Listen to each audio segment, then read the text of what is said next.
यार अपने पुराने बजुर्ग कह गए हैं ना कि किसी भी इंसान की शक्ल वेख के ये ना अंदाज़ा लाओ कि ये बंदा बहुत ज़्यादा मासूम आ।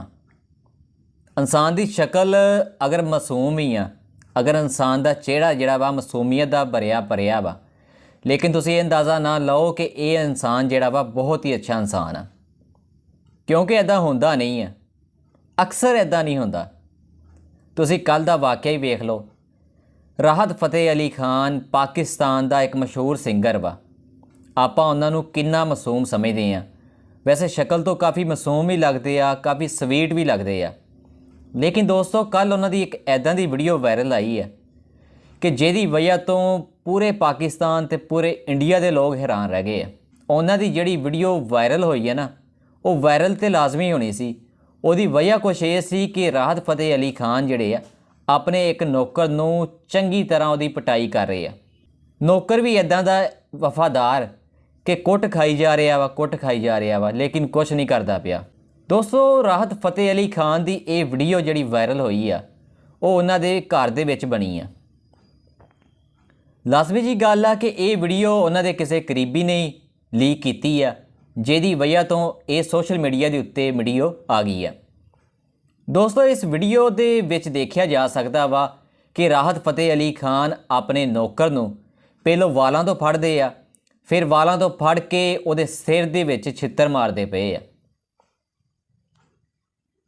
उस तो बाद चो राहत फतेह अली खान तो वो नौकर जिहड़ा वा डर के भज जांदा वा, लेकिन राहत फतेह अली खान फिर उहदे मगर भजदे आ।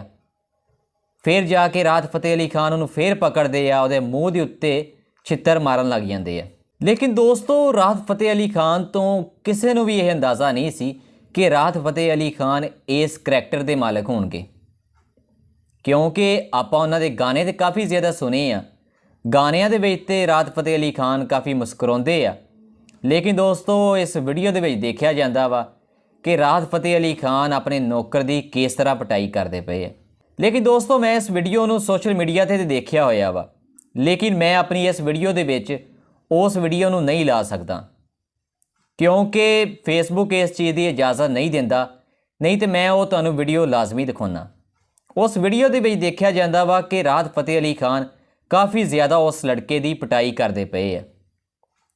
राहत फतेह अली खान तो किसी भी इंसान को यह उम्मीद नहीं सी कि राहत फतेह अली खान ऐदां दे भी होणगे, क्योंकि राहत फतेह अली खान दे पूरे पाकिस्तान ते इंडिया दे विच लखां करोड़ां लोग फैन आ। बड़े खूबसूरत गाने गाउंदे आ, आवाज़ काफ़ी सरीली आ, लेकिन उन्हां दा अंदाज़ जिहड़ा हुण देखण नूं मिलिया वा वो भी असीं पहलों कदी नहीं वेखिया सी।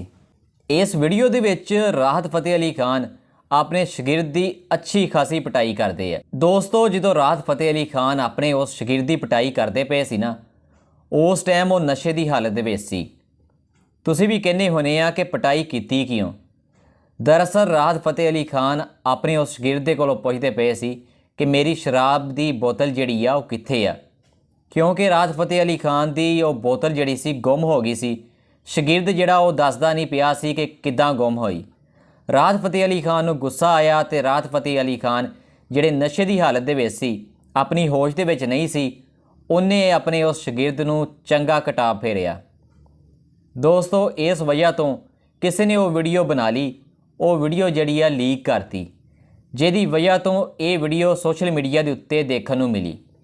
पाकिस्तान ते इंडिया के लोग जिहड़े राहत फतेह अली खान नूं सिर ते चक्की फिरदे सी।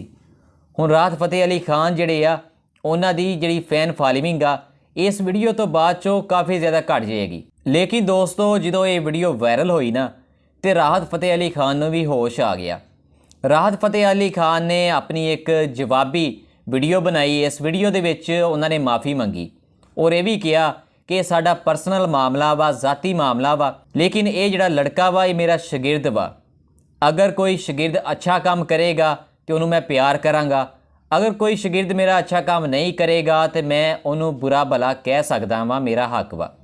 लेकिन दोस्तों राहत फतेह अली खान नूं कौन ने दसे कि तुसीं उस शगिरद नूं बुरा भला नहीं किया, बल्कि उस शगिरद दे मूँह ते सिर ते छित्तर मारे आ, चंगी खूब पिटाई कीती आ।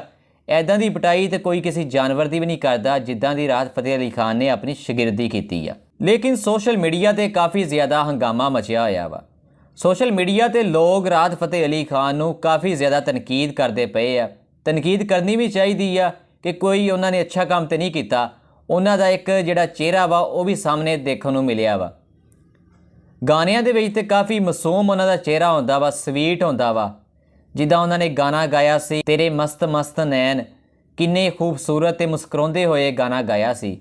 ਲੇਕਿਨ ਹੁਣ ਉਹਨਾਂ ਦਾ ਜਿਹੜਾ ਮੁਸਕਰਾਹਟ ਦੇ ਪਿੱਛੇ ਜਿਹੜਾ ਇਹ ਚਿਹਰਾ ਸੀ ਉਹ ਵੀ ਨਜ਼ਰ ਆ ਗਿਆ ਵਾ। ਦੋਸਤੋ, ਕਿਸੇ ਨੇ ਸਹੀ ਕਿਹਾ ਵਾ ਕਿ ਕਿਸੇ ਇਨਸਾਨ ਦੇ ਚਿਹਰੇ ਨੂੰ ਵੇਖ ਕੇ ਇਹ ਨਹੀਂ ਸਮਝਣਾ ਚਾਹੀਦਾ ਕਿ ਇਨਸਾਨ ਬਹੁਤ ਸਵੀਟ ਆ, ਬਹੁਤ ਮਾਸੂਮ ਆ। ਇਸ ਦੁਨੀਆ ਦੇ ਵਿੱਚ ਇਨਸਾਨਾਂ ਦੇ ਹਜ਼ਾਰ ਚਿਹਰੇ ਹੁੰਦੇ ਆ। ਦੋਸਤੋ, ਰਾਹਤ ਫਤਿਹ ਅਲੀ ਖਾਨ ਦੇ ਬਾਰੇ ਖੈਰ ਤੁਸੀਂ ਕੀ ਕਹਿੰਦੇ ਆ? ਤੁਸੀਂ ਮੈਨੂੰ ਕਮੈਂਟਸ ਦੇ ਵਿੱਚ ਜ਼ਰੂਰ ਦੱਸਿਓ।